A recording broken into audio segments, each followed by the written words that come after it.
Nous allons réaliser un petit montage à partir d'une photo en lui ajoutant un texte, une bordure floue, des coins arrondis et une ombre portée. On ouvre sa photo dans GIMP. On a donc un premier calque d'arrière-plan qui contient la photo. On va lui ajouter un texte en choisissant l'outil texte et une boîte de dialogue s'ouvre permettant d'appliquer certains paramètres. On peut changer la police de caractère, on peut changer la taille de la police et sa couleur. La couleur marron, on va la changer pour par exemple mettre une couleur jaune. Voilà, très bien. Validé. On va cliquer à l'endroit de l'image où on souhaite voir apparaître le texte. On fait un clic gauche. On a une boîte de dialogue qui s'ouvre et on va pouvoir taper dans cette boîte le texte à afficher. C'était le bon temps par exemple. Je ferme. Si le positionnement du texte ne nous semble pas idéal, eh bien, il faut choisir l'outil de déplacement en cliquant dessus. On a également les paramètres de cet outil qui s'affichent et là, il faut bien vérifier qu'on affecte le déplacement sur le calque. Parce qu'il peut être par exemple affecté sur le chemin. Si c'est affecté sur le chemin, eh bien, on ne pourra pas déplacer son calque. Donc on choisit soit le calque, soit la sélection. Donc on choisit le calque et on vérifie bien qu'on déplace le calque actif. À partir de ce moment-là, on va pouvoir déplacer son calque de texte. Je vais le repositionner là parce que finalement il n'était pas si mal. Très bien.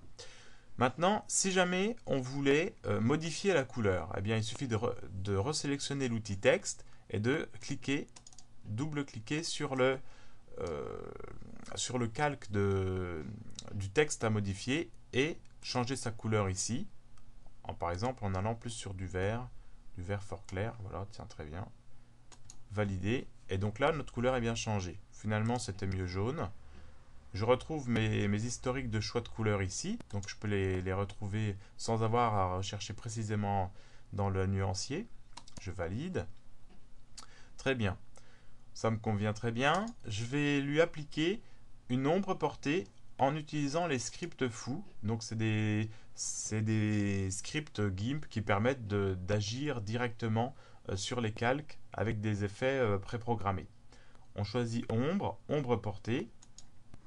Une boîte de dialogue s'ouvre, l'ombre de couleur noire, on peut changer sa couleur, mais noir ce sera très bien. Et puis l'opacité, ici. Également la position de l'ombre par rapport au texte, en décalage XY ici, donc à modifier si vous souhaitez un autre réglage. Là c'est très très bien. Maintenant, on va appliquer sur l'ensemble de l'image un script pour faire les bords arrondis, ou plutôt d'abord les bords flous. Donc on choisit décor, bordure floue. La bordure sera de couleur blanche, mais on peut changer sa couleur si on le souhaite. On peut modifier la taille de la bordure et d'autres paramètres à essayer pour faire l'essai. On vérifie bien qu'on a bien coché aplatir l'image, parce que sinon il ne fera pas la bordure sur l'ensemble des calques. Valider.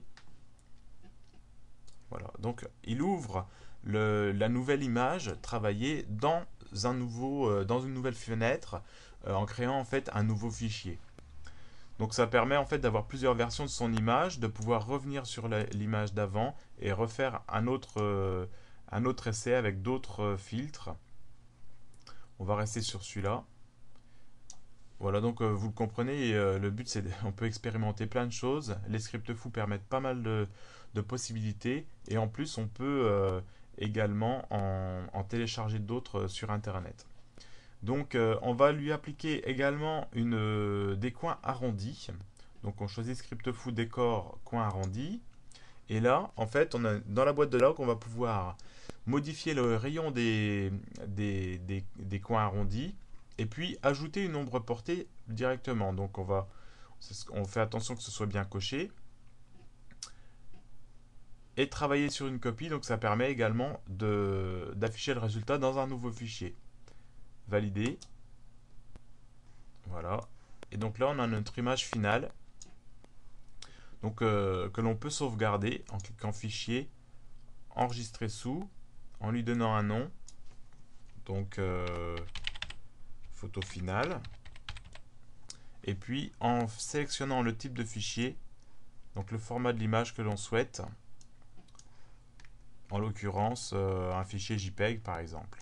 Voilà, JPEG ici, enregistrer, exporter, valider.